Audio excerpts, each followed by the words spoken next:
back. I told y'all never take Primby's account from me. I might swerve around that corner. Whoa. Are you sometimes, though, are you poking a bear? No. Like, you don't really think you can beat MJ? Stop it. I ain't gonna get on that. I'm not gonna be like everybody else and talk about, oh, what you did or didn't do when you went college. Forget all of that. What I'm asking you is a simple question. We talk about the GOAT here, the greatest of all time, Michael Jordan, and you running your mouth talking about you gonna beat him one-on-one. Why would you say something so blasphemous? In my heyday, blasphemous. he would need help. Really? He's too small. Those words launched 1,000 memes, endless Twitter debates, and one of the most controversial sports narratives in recent history. But what if the guy everyone laughed at was actually playing chess while everyone else was stuck on checkers?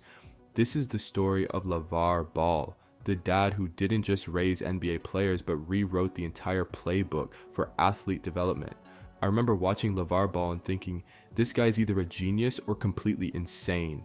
But here's the truth most people miss. This was never just about basketball. This was about a father's unshakable belief in his children. Most parents dream of their kids making the NBA. LaVar Ball, he was dreaming about transforming the entire sports ecosystem. A few months back, a guy said that if guys wanted to be one and done or be professional athletes, they don't need to be in college. And I said, okay, we're gonna make that stick since you don't want us here. But anytime you want to uplift your life, they usually say go to college. But don't be like, okay, if it's only for education, but it's for athletics too. When LaVar started talking about his sons, people thought he was just another loud-mouthed dad. But every single statement was a calculated move. While everyone was mocking his predictions, he was building a brand that would make the sports world pay attention. Most parents push their kids to fit in. LaVar, he taught his sons to stand out. While other dads were signing permission slips, he was signing international basketball contracts for his teenage sons. When people laughed at his prediction that all three of his sons would go to the NBA, LaVar wasn't deterred. I got to give it up to you, grudgingly. I got to give it up to you. But you told me then, and it shocked me, you said, my youngest is going to be my best. And your youngest is on track right now, very possibly to be the first overall pick in this draft. He was taking notes. Every criticism, every eye roll was just another opportunity to prove the world wrong. Take Lonzo's draft, for example. Most prospects hope to get noticed. LaVar, he made sure his son was impossible to ignore. A record talking about put your son on the Golden State Warriors. Yes. And put Steph Curry on UCLA. Yes. And your son would be, explain how Right your son now. would be better. You're saying that right now. Right now. Now. That UCLA wouldn't be where they at. Steph Curry gonna shoot him out the game. He ain't rebounding and passing that ball. Shoot him out the game? Shoot him out the game. Out the game. Out Not the game. in the game. Soon as Out they the double game. him up, he gonna lose that ball. He too little. Now you put Lonzo on there with all them athletes and running and gunning. Guess what? Your son is that much bigger than Steph Curry? He's bigger than Steph. Cause Steph Curry, what, 6'2"? Steph Curry about 6'3". Okay, Long I'll arms. let him be 6'4". He's still shorter than my boy. Long arms? Can he jump? Can he run? Not like my boy. Every wild claim was strategic. When he said Lonzo would be better than Steph Curry, sports shows went crazy. That's free publicity money can't buy. The big baller brand wasn't just clothing. It was a declaration of independence. While other athletes signed with Nike or Adidas, LaVar created his own lane. He wasn't asking for a seat at the table, he was building his own. And here's where LaVar truly became a revolutionary. While everyone else followed the traditional route, high school, college, draft, he created his own way. Take LaMelo's journey.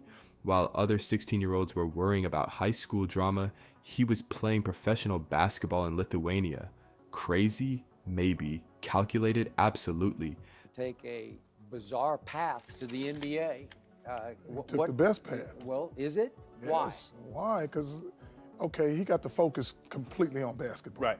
Now, back in the day, well, I ain't gonna say back in the day, most of the guys that play in Europe, they start playing professional at 14, 15 years old. Right. So now, if I take my son, who's an American, and take him over there to Lithuania to let him get involved in this early. So now, Melo's not doing a term paper and a chemistry test and all that. He's focusing, concentrating only on basketball.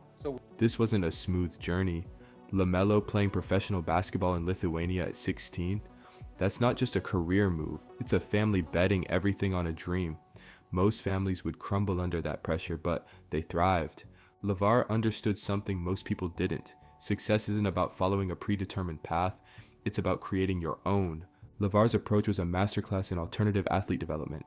homeschooling to control education, creating the Junior Basketball Association JBA, sending his sons to international leagues, building personal brands before their professional debut.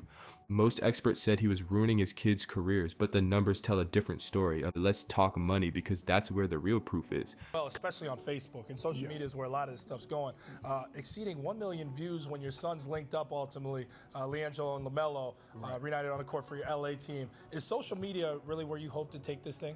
Well, social media is where it's at right now. Like, everybody comes in there and they say, well, the JBA is not doing too good when they look at the stands. But is it better to have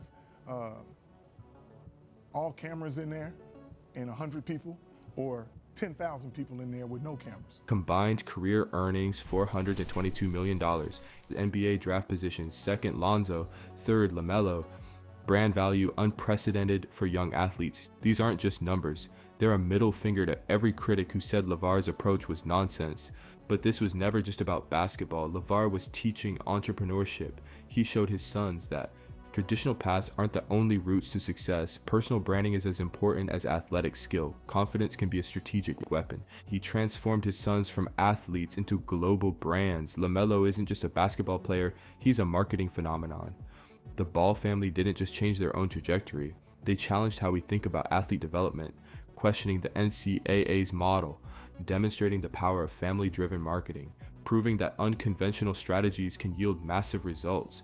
LaVar wasn't just raising basketball players, he was teaching us how to believe in yourself when no one else does, and turning criticism into motivation, creating opportunities instead of waiting for them, building a brand before you're famous.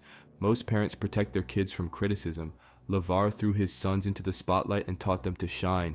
He didn't shield them from the world, he prepared them to conquer it.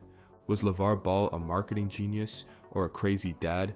The truth is, he was something more powerful, a father who refused to let the world's limitations define his children's potential. Love him or hate him, you can't ignore LaVar Ball. He didn't just raise NBA players, he created a blueprint for athlete empowerment that the sports world is still trying to understand. So the next time someone tells you to stay in your lane, remember the Ball family. Sometimes the most successful path is the one you create yourself. Imagine being told your dreams are impossible, that your vision is crazy, that you should just shut up and follow the rules. For LaVar Ball, those weren't obstacles, they were fuel. Peace.